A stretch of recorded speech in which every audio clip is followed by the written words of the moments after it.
Hello बच्चों आप सभी का मेरे चैनल पर स्वागत है। मैं आज आपको सूरदास जी के पद पढ़ा रही हूँ। यदि आप मेरे चैनल पर पहली बार आए हैं तो चैनल को सब्सक्राइब कर लीजिए। तो चलो मैं शुरू करती हूँ। जशोदा हरि पालने झुलावे, हल राबे दुलराई मलहावे, जोई जोई कछु गावे। मेरे लाल को आऊ निंदरिया, काहे न आनी सुबाबे, तू काहे नहीं बेगई आवे, तो को काना बुलाबे। कभू पलक हरि मूंद लेत है, कभू अदर फरकाबे, सोबत जानी मौन है के रही, करी करी सैन बतावे। इही अंतर अकुलाई उठे हरि, जशुमति मधुर गावे, जो सुख सूर अमर मुनि दुर्लभ, सो नंद भावनी पावे। तो सबसे पहले मैं आपको इस पद में जितने भी कठिन शब्द आए हैं उनके अर्थ बता देती हूँ। देखिए, जशोदा मतलब यशोदा, हरि श्री कृष्ण, लाल मतलब होता है पुत्र बेटा, निंदरिया मतलब नींद, सुबाबे मतलब सुलाना, और बेगई का मतलब होता है शीघ्र या जल्दी, दुर्लभ मतलब दुर्लभ कठिन, कभू मतलब कभी, अधर का मतलब होता है होठ लिप्स, मूंद लेना बंद करना, सैन का मतलब होता है इशारा करना, और नंद भावनी मतलब नंद बाबा की पत्नी। तो नंद बाबा की पत्नी कौन है? यशोदा माँ। तो यहाँ पर यशोदा माँ के लिए आया है। तो बच्चों, ये जो सूरदास जी का पद है, इस पद में श्री कृष्ण के बाल रूप का वर्णन किया गया है। इसमें क्या है कि यशोदा जो माँ है वो श्री कृष्ण को पालने में सुला रही है। तो यशोदा माँ का कृष्ण के प्रति लाड़ प्यार है वो इस पद में दिखाया गया है। अब मैं इस पद का आपको सरल अर्थ बताऊंगी लाइन बाई लाइन, और उसके बाद मैं आपको व्याख्या बताऊंगी। आप वीडियो को लास्ट तक देखिएगा। देखो, जशोदा हरि पालने झुलावे। जशोदा मतलब यशोदा माँ, हरि मतलब श्री कृष्ण, पालने यानी पालने में, झूले में मतलब झुलावे यानी झुला रही है। तो जो यशोदा माँ है वो श्री कृष्ण को पालने में झुला रही है, सुला रही है। हल राबे, हल राबे का मतलब होता है हिलाना। तो कभी तो वह झूले को क्या करती है? हिलाती है। दुलराई मतलब कभी प्यार करती है, कभी प्यार से थपकी मारती है। क्यों मारती है प्यार से थपकी? जिससे कि श्री कृष्ण को नींद आ जाए। तो कभी वो प्यार से उनको थपकी मारती है। मलहावे का मतलब होता है गीत गाना। जोई जोई मतलब जो, जोई जोई कछु मतलब जो कुछ भी, गावे यानी गाती है, तो मतलब वो कुछ भी गाती है, लोरी गाती है जिससे कि श्री कृष्ण को नींद आ जाए। आगे देखिए, मेरे लाल को आऊ नींदरिया, और वो पता है यशोदा जो माँ है वो नींद से कहती है, क्या कहती है कि मेरे लाल मतलब बेटे को, आऊ मतलब आ जाए, नींदरिया मतलब नींद, कि मेरे बेटे को नींद आ जाए।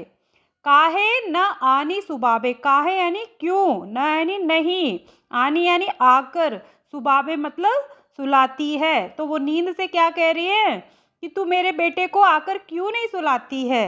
आगे देखो, तू काहे नहीं बेगई आबे, कि तू काहे यानी क्यों, नहीं, बेगई का मतलब होता है जल्दी, आबे यानी आती है। तो वो नींद से कह रही है कि तू जल्दी क्यों नहीं आती है।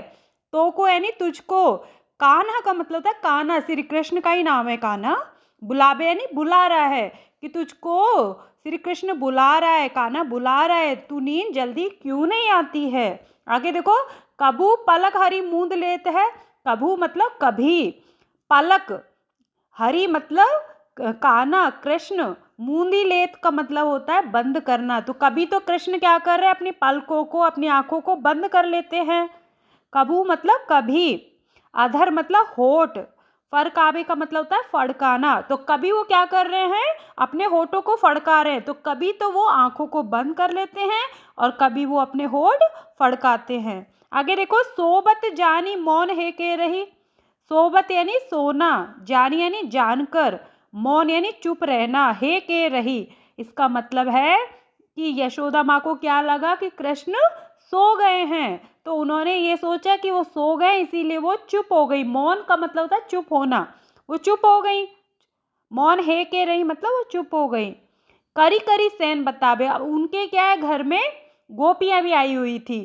तो गोपियों को वो करी करी यानी करके, सैन का मतलब होता है इशारा करना, बतावे यानी बता रही है। तो वो क्या कर रही है, जो उनके घर में दूसरी गोपियां आई हुई हैं उनको वो कह रही है कि तुम चुप रहो, शोर मत करो, क्योंकि मेरा बेटा श्री कृष्ण अभी सो रहा है, क्योंकि उन्हें लगा कि कृष्ण सो गए हैं इसीलिए। आगे देखो, इही अंतर अकुलाई उठे हरि। इही मतलब होता है इसी, अंतर मतलब बीच में, इसी बीच में, अकुलाई मतलब आकुल होकर उठे हरि। अचानक क्या हुआ फिर, जो कृष्ण है वो इसी बीच में उठ गए, वो बेचैन होकर उठ गए। आगे देखो, जशुमती मधुर गावे। जशुमती का मतलब होता है यशोदा माँ, मधुर यानी मीठा, गावे यानी गाती है। तो जब वो उठ गए तो फिर यशोदा माँ फिर से गाने लग जाती है, उनको सुलाने के लिए फिर से लोरी गाने लग जाती है। आगे देखो, जो सुख सूर अमर मुनि दुर्लभ, सो नंद भावनी पावे। तो सूर मतलब सूरदास जी कह रहे हैं कि जो सुख, सुख मतलब आनंद, हैप्पीनेस, अमर मुनि, जो मुनि ऋषि होते हैं ना, उनके लिए भी कठिन है, दुर्लभ मतलब कठिन है। सो यानी वह, नंद भावनी यानी नंद की पत्नी यशोदा माँ, पावे यानी पा रही है। तो यहाँ पे सूरदास जी क्या कह रहे हैं कि जो सुख ऋषि मुनियों के लिए भी कठिन है, वो आनंद तो किसको मिल रहा है, यशोदा माँ को मिल रहा है, क्योंकि श्री कृष्ण की लीलाएं वो देख रहे हैं ना, इसीलिए। अब इसकी आप व्याख्या देख लीजिए। सूरदास जी कहते हैं कि यशोदा माता अपने पुत्र श्री कृष्ण को सुलाने का प्रयत्न कर रही है, प्रयत्न मतलब कोशिश कर रही है, ट्राई कर रही है। वो कभी कृष्ण का पालना झुलाती है, पालना मतलब झूला, और कभी उन्हें प्यार से थपथपाती है, और चाहे जो कुछ गाती है। वे गाते हुए नींद से कहती है कि हे निद्रा, निद्रा मतलब नींद ही होता है, कि हे निद्रा, तू मेरे लाल के पास आ, तू क्यों आकर इसे सुलाती नहीं है, तू जल्दी क्यों नहीं आती, तुझे कृष्ण बुला रहा है। कृष्ण कभी पलकें बंद कर लेते हैं, कभी होठ फड़फड़ाने लगते हैं। उन्हें सोता समझकर माता चुप हो जाती है और दूसरी गोपियों को संकेत करके समझाती है। संकेत करना मतलब इशारा करना।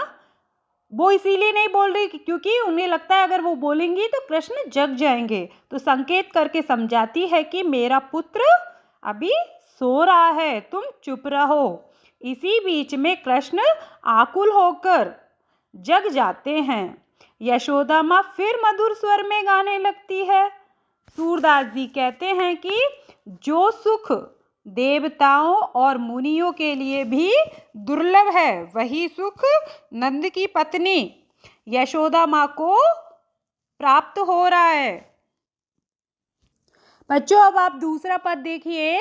खीजत जात माखन खात, अरुण लोचन भौटेड़ी बार बार जवात। कबू रुंजन चलत घुटुरनी, धूरी धूसर गात। कभू झुकी के अलग खेज, नैन जल भरी जात। कबू तुतरे बोल बोलत, कबू बोलत तात। सूर हरि की निरखी शोभा, निमिष तजत न मात। तो सबसे पहले मैं इस पद के आपको शब्दार्थ बता देती हूँ। देखिए, अरुण लोचन मतलब लाल आंखें, जमात बोलते जमाई या उबासी लेने को, यानिंग करने को।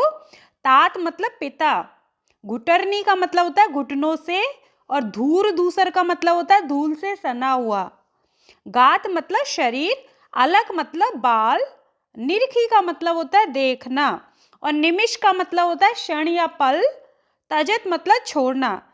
तो बच्चों, ये जो पद है, इस पद में क्या बताया है कि जो मैया यशोदा है वो कृष्ण को मक्खन खिला रही है, बटर खिला रही है, लेकिन कृष्ण को क्या नींद आ रही है, इसीलिए वो कभी अपने बालों को खींच रहे हैं, कभी वो रो रहे हैं, कभी तुतला कर बोल रहे हैं, कभी अपने पिता को आवाज़ दे रहे हैं। तो पहले मैं इस पद का आपको सरल अर्थ बता रही हूँ लाइन बाई लाइन, और उसके बाद व्याख्या बताऊंगी। देखिए, खीजत जात माखन खात। खीजत का मतलब होता है चिड़चिड़ा होना, गुस्सा होना, रूठना, है ना।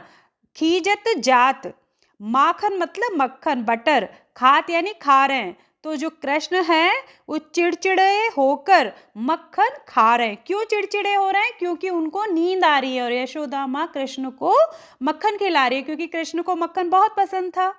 आगे देखो, अरुण, अरुण का मतलब होता है लाल, लोचन मतलब आंखें। तो उनकी जो आंखें हैं कृष्ण की वो लाल हो गई हैं। भौ मतलब आईब्रो, टेढ़ी, भौ है ना उनकी, वो टेढ़ी हो गई हैं। बार बार मतलब अगेन अगेन। जमात का मतलब होता है यानिंग करना, उबासी लेना। जब हम अपना मुंह खोलते हैं ना नींद की वजह से, उसे बोलते हैं जमात, जमाई लेना। तो बार बार क्या उबासी ले रहे हैं, यानिंग कर रहे हैं। ठीक है, आगे देखो। कभू रुंझन चलत घुटरनी धूरी दूसर गात। और कभू मतलब होता है कभी, रुंझन चलत यानी चल रहे हैं, घुटरनी का मतलब होता है घुटनों के बल से। तो इसमें ये बताया है कि जब वो अपने घुटनों के बल पे चल रहे हैं तो उन्होंने क्या, पैरों में क्या पहन रखी है, पैजनी पहन रखी है, जिसे हम पायल बोलते हैं। और पायल में घुंघरू होते हैं, ठीक है। तो घुंघरू की आवाज हो रही है, तो घुंघरू की आवाज कैसे हो रही है, रुंझुन रुंझुन। तो कभी रुंझन चलत घुटरनी, इसका मतलब है कि कभी वह घुटनों के बल पे चल रहे हैं और रुंझुन आवाज कर रहे हैं। और धूरी का मतलब होता है धूल, डस्ट। धूसर गाद, तो ये धूरी धूसर दोनों शब्दों को मिलाकर अर्थ होता है कि धूल से सना हुआ, मतलब वो पूरे धूल के हो गए। गात मतलब शरीर, जो उनका शरीर है वो पूरा धूल से सन गया है, क्योंकि वो आंगन में घुटनों के बल पे चल रहे हैं ना, तो आंगन की जो मिट्टी है वो उनके पूरे शरीर में लग गई है। ठीक है, आगे देखिए। कबू, कबू मतलब कभी। झुकी के यानी झुककर, बैंड होकर। अलग मतलब बाल। खींच यानी खींच रहे हैं, और वो गुस्से में क्या कर रहे हैं, अपने ही बालों को खींच रहे हैं। नैन जल भरी जात, अब जिससे क्या हो रहा है बालों को खींचने से, कि नैन यानी आंखों में, जल यानी पानी, भरी जात मतलब भर गया है। तो क्या, पानी भरने से मतलब है कि उनकी आंखों में आंसू आ गए हैं, जिससे क्या है उनकी आंखों में आंसू आ गए, क्योंकि उन्हें दर्द हो रहा होगा, वो अपने ही बालों को खींच रहे हैं, इसीलिए उनकी आंखों में आंसू आ गए। आगे देखो। कभू तुतरे बोल बोलत, कभू मतलब कभी, तुतरे यानी तुतलाना। छोटे बच्चे क्लियर नहीं बोलते ना, वो तुतला तुतला के बोलते हैं। तो कभू तुतरे बोल बोलत, कि कभी वो अपनी तोतली भाषा में बोल रहे हैं। कभू बोलत तात, कभू मतलब कभी, बोलत यानी बोल रहे हैं, तात मतलब होता है पिता। तो वो कभी अपने पिता को बुला रहे हैं, ठीक है, नंद बाबा को बुला रहे हैं। उनके पिताजी कौन है, नंद बाबा, तो वो नंद बाबा को बुला रहे हैं। आगे देखो। सूर हरि की निरखी शोभा निमिष तजत न मात। सूर मतलब सूरदास जी, हरि कृष्ण का ही नाम है, तो कृष्ण की निरखी यानी देखकर, शोभा का मतलब होता है शोभा, ब्यूटी। निमिष का मतलब होता है एक क्षण या पल। तजत यानी छोड़ना, न यानी नहीं, मात यानी माँ। तो यहाँ पे सूरदास जी कह रहे हैं कि कृष्ण की ऐसी शोभा को माँ एक क्षण भी नहीं छोड़ना चाहती है, वो देखना चाहती है, वो कृष्ण की लीलाओं को देखना चाहती है, कृष्ण की ऐसी शोभा देखना चाहती है, और वो कृष्ण को एक पल के लिए भी नहीं छोड़ना चाहती है। अब आप इसकी व्याख्या देखिए। प्रस्तुत पद में महाकवि सूरदास जी ने कृष्ण के बाल रूप का वर्णन किया है। यशोदा माता भगवान कृष्ण को माखन खिला रही है, माखन मतलब मक्खन, बटर। कृष्ण चिढ़ते हुए मक्खन खा रहे हैं, क्योंकि उन्हें नींद आ रही थी। नींद के कारण उनकी आंखें लाल और बौ टेढ़ी हो रही थी। बौ मतलब आईब्रो। वे बार बार जमाई ले रहे थे। कभी वह घुटनों के बल चलते थे और उनके पैरों की पैंजनी, पैंजनी मतलब पायल ये बच्चों है ना, में से रुंझुन स्वर बजने लगते हैं। पूरा शरीर धूल से सना हुआ है, धूल मतलब डस्ट से। कभी वे झुककर गुस्से से अपने ही बाल खींचने लगते हैं, जिससे उनकी आंखों में पानी भर आता है। कभी वे चिढ़कर अपनी तोतली भाषा में कुछ बोलते हैं, तो कभी तात को बुलाते, तात मतलब पिताजी। सूरदास जी कहते हैं कि श्री कृष्ण की ऐसी शोभा को देखकर यशोदा उन्हें एक पल भी छोड़ने को नहीं हुई, मतलब तैयार नहीं हुई, वह नहीं छोड़ रही एक पल भी कृष्ण को, अर्थात श्री कृष्ण की छोटी छोटी लीलाओं से मुग्ध हो जाती है। बच्चों अब आप तीसरा पद देखिए। मैया मेरी चंद्र खिलौना लेहो, धौरी को पे पान न करियो, बेनी सिर न गुथियो, मोतिन माल न धरियो उर पर, झुंगली कंठ न लेहो, जे हो लोट अभी धरनी पर, तेरी गोद न एहो, लाल कहियो नंद बाबा को, तेरो सुत न कहियो, कान लाए कुछ कहत जशोदा, दाऊ नाही सुनियो, चंदा हूते अति सुंदर तो ही, नबल दुल्हिया बेहो, तेरी सौ मेरी सुन मैया, अभी ब्याहन जे हो। सूरदास सब सखा बराती, नूतन मंगल गे हो। तो मैं इसके आपको पद के कठिन शब्द बता देती हूँ, देख लीजिए। चंद्र मतलब चंद्रमा, मून। धौरी का मतलब होता है सफेद गाय। पै मतलब दूध, मिल्क। बैनी मतलब चोटी जो बालों की बनाई जाती है। उर मतलब हृदय, हार्ट। धरनी का मतलब होता है धरती। धरियो मतलब धारण करना या पहनना। सुत मतलब बेटा। और दाऊई का मतलब है बलराम, जो श्री कृष्ण के बड़े भाई थे ना वो। नवल मतलब नई। और ब्याहन का मतलब है शादी से। तो इस पद का पहले मैं आपको लाइन बाई लाइन सरल अर्थ बता देती हूँ और उसके बाद इसकी व्याख्या बता दूंगी। इस पद में सूरदास जी ने कृष्ण के बाल हट का वर्णन किया है कि वो जैसे बच्चे जिद करते हैं ना, जैसे आप लोग भी जिद करते होंगे कि मम्मी मुझे यही चाहिए, और फिर जब जिद पूरी नहीं होती तो धमकी भी देते हैं कि मम्मी अगर आपने मेरी जिद पूरी नहीं की तो मैं आपकी बात नहीं सुनूंगा, मैं खाना नहीं खाऊंगा। तो इसी तरह से कृष्ण भी अपनी माँ से जिद कर रहे हैं, और उनकी जिद क्या है कि उन्हें चंद्रमा चाहिए। उन्हें खिलौने में क्या चाहिए? चंद्रमा, क्योंकि वो चांद को खिलौना समझ लेते हैं और वो जिद करते हैं कि मुझे चांद ही चाहिए। अगर आपने मुझे चांद लाके नहीं दिया तो मैं दूध नहीं पीऊँगा, चोटी नहीं बनवाऊँगा। इस तरह की वो अपनी माँ को धमकी दे रहे हैं, यशोदा माँ को। ठीक है, अब इसका सरल अर्थ देखिए। मैया मेरी चंद्र खिलौना ले हो। मैया मतलब यशोदा माँ, मेरी मेरी माँ, चंद्र मतलब चंद्रमा, मून। खिलौना मतलब टॉय, ले हो यानी लूंगा। तो वो अपनी माँ से क्या कह रहे हैं कि मम्मी, माँ मैं तो क्या लूंगा, मैं तो चंद्रमा रूपी खिलौना लूंगा। मतलब उनको चंद्रमा चाहिए खिलौने में, क्योंकि वो चंद्रमा को खिलौना समझ लेते हैं और उसी की जिद करने लगते हैं। और अब वो अपनी माँ को धमकी दे रहे हैं कि अगर आपने मुझे खिलौना नहीं दिया तो मैं देखो क्या क्या करूँगा। वो आगे बता रहे हैं। धौरी को पे पान न करियो। धौरी मतलब सफ़ेद गाय, को यानी का, पे यानी दूध, पान यानी पीना, न नहीं, करियो यानी करूँगा। तो इसका मतलब है कि मैं सफ़ेद गाय का दूध नहीं पीऊँगा। बेनी का मतलब होता है चोटी, सिर, न गुथ यानी गुथवाऊंगा। तो वो क्या कह रहे हैं कि अगर आपने मेरी जिद पूरी नहीं की, चंद्रमा ला के नहीं दिया, तो मैं अपनी चोटी भी नहीं गुथवाऊंगा। उनके बाल बड़े होंगे इसीलिए वो चोटी बनाते होंगे, इसीलिए वो कह रहे हैं कि मैं चोटी भी नहीं बनवाऊंगा। आगे देखिए। मोतिन माल न धरियो उर पर। मोतिन यानी मोती, माल का मतलब होता है माला, न यानी नहीं, धरियो यानी धारण करूंगा या पहनूंगा, उर पर मतलब हृदय पे या छाती पर। तो वो कह रहे हैं कि मैं मोतियों की माला भी नहीं पहनूंगा। झुंगली का मतलब होता है ढीला ढाला वस्त्र, ढीला कपड़ा कोई, जैसे कुर्ता होता है ना, कुर्ता कितना लूज होता है, ऐसे लूज क्लॉथ जो गले से पहना जाता है। कंठ मतलब होता है गर्दन या गला। न यानी नहीं, ले यानी लूंगा या पहनूंगा। तो वो कह रहे हैं कि अगर आपने मेरी जिद पूरी नहीं की तो मैं कुर्ता भी नहीं पहनूंगा, क्योंकि कुर्ता गले से ही पहना जाता है ना, गर्दन से डाल के पहना जाता है। इसीलिए वो कह रहे हैं कि मैं वस्त्र भी धारण नहीं करूंगा। आगे देखो। जे हो लोट अभी धरनी पे। और अगर आपने मेरी जिद पूरी नहीं की तो जे हो का मतलब है जाऊंगा, लोट यानी लेट जाना, अभी मतलब अभी, धरनी का मतलब होता है धरती पर। तो कृष्ण कह रहे हैं कि मैं धरती पर लेट जाऊंगा। तेरी गोद ना ए हो, कि तेरी गोद में, लैप में, बच्चा गोद में बैठता है ना माँ की, तो तेरी गोद ना यानी नहीं, ए हो यानी आऊंगा, कि मैं तेरी गोद में नहीं आऊंगा। और देखिए क्या कह रहे हैं वो। लाल कहियो नंद बाबा को। लाल का मतलब होता है बेटा। एक्चुअली लाल के दो मीनिंग है, एक तो होता है लाल कलर और एक होता है बेटा। तो यहाँ पर बेटे से है कि बेटा कहियो यानी कहलाऊंगा नंद बाबा को, कि मैं नंद बाबा का बेटा कहलाऊंगा। तेरो यानी तेरा, सुत यानी बेटा। देखो यहाँ पर बेटे के लिए दो शब्द आए, पहले लाल आया था और अभी सुत आया, कि तेरो सुत यानी तेरा बेटा, न यानी नहीं, कहियो यानी कहलाऊंगा, कि मैं तेरा बेटा नहीं कहलाऊंगा, मैं तो नंद बाबा का बेटा कहलाऊंगा। क्योंकि उन्हें गुस्सा आ रहा है, वो अपनी जिद पूरी करवाने के लिए इस तरह से धमकियां दे रहे हैं यशोदा माँ को, है ना। अब यशोदा माँ ने ये सारी बातें सुन ली। अब यशोदा माँ क्या कह रही है देखो।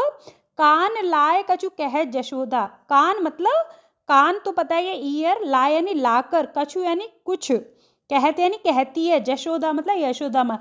तो यशोदा माँ उनके कान में कुछ कहती है। क्यों? क्योंकि दाऊ ना ही सुनियो। दाऊ मतलब बलराम जो श्री कृष्ण के बड़े भाई हैं। ना ही यानी नहीं, सुनियो यानी सुनेंगे, कि जिससे कि बलराम ना सुन ले उस बात को, इसीलिए वो उनके कान में कुछ कहती है। क्या कहती है देखिए।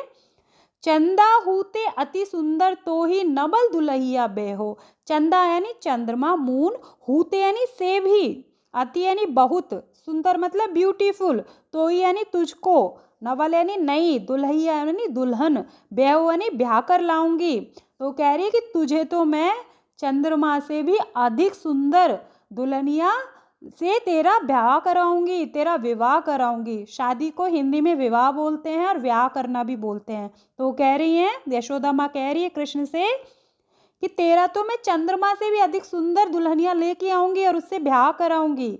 आगे देखो, तेरी सो, अब ये यहाँ पर कृष्ण बोल रहे हैं। अब कृष्ण ने अपनी जिद छोड़ दी है चंद्रमा की, ठीक है, उन्होंने अपनी खिलौने की जिद छोड़ दी और वो खुश हो गए शादी की बात सुनकर।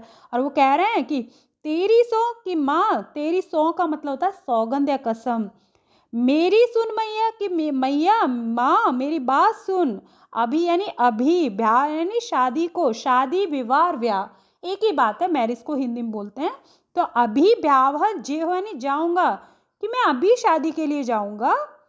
सूरदास सब सखा बराती नूतन मंगल गे हो। सूरदास जी कह रहे हैं कि सब सखा यानी उनके जितने भी दोस्त हैं, सखा मतलब होता है दोस्त मित्र, तो कृष्ण के जितने भी दोस्त हैं वो क्या हो जाएंगे, बाराती बन जाएंगे, ठीक है, क्योंकि शादी में बाराती भी जाते हैं ना, तो बाराती बन जाएंगे। नूतन यानी नए, मंगल यानी मंगलकारी, गीत, गे हो यानी गाएंगे, और वो क्या करेंगे, मंगलकारी गीत गाएंगे। अब इसकी आप व्याख्या देखिए। प्रस्तुत पद में कृष्ण के बाल हट का अद्भुत वर्णन किया है। श्री कृष्ण चंद्रमा को खिलौना समझ लेते हैं। वे माता से चंद्रमा रूपी खिलौने को प्राप्त करने की जिद करते हैं। वे अपनी जिद पूरी करवाने के लिए अपनी माँ यशोदा को तरह तरह की धमकियां दे रहे हैं, खूब सारी धमकियां दे रहे हैं। वे कहते हैं कि यदि मुझे चंद्र खिलौना नहीं मिला तो मैं सफ़ेद गाय का दूध नहीं पीऊँगा, मैं अपने बालों की चोटी नहीं बनवाऊँगा, मोतियों की माला नहीं पहनूँगा। यदि मुझे खिलौना नहीं मिला तो मैं अभी जमीन पर लेट जाऊँगा, तुम्हारी गोद में नहीं आऊँगा, मैं तुम्हारा पुत्र नहीं कहलाऊँगा और नंद बाबा का पुत्र कहलाऊँगा। कृष्ण की इन धमकियों को सुनकर माँ यशोदा कृष्ण के कान में कहती है, जिससे उस बात को बलराम न सुन सके। वह उनके कान में कहती है कि वे चंद्रमा से भी सुंदर नई नवेली दुल्हन के साथ उनका विवाह करवाएगी। माँ की बात सुनकर कृष्ण बोलते हैं, हे माँ तेरी सौगंध, मैं अभी विवाह करने जाऊंगा। सूरदास जी कहते हैं कि वे उनके सारे दोस्त बाराती होंगे और वे मंगल गीत गाएंगे। आशा करती हूँ बच्चों आपको सूरदास जी के पद समझ में आ गए होंगे। धन्यवाद।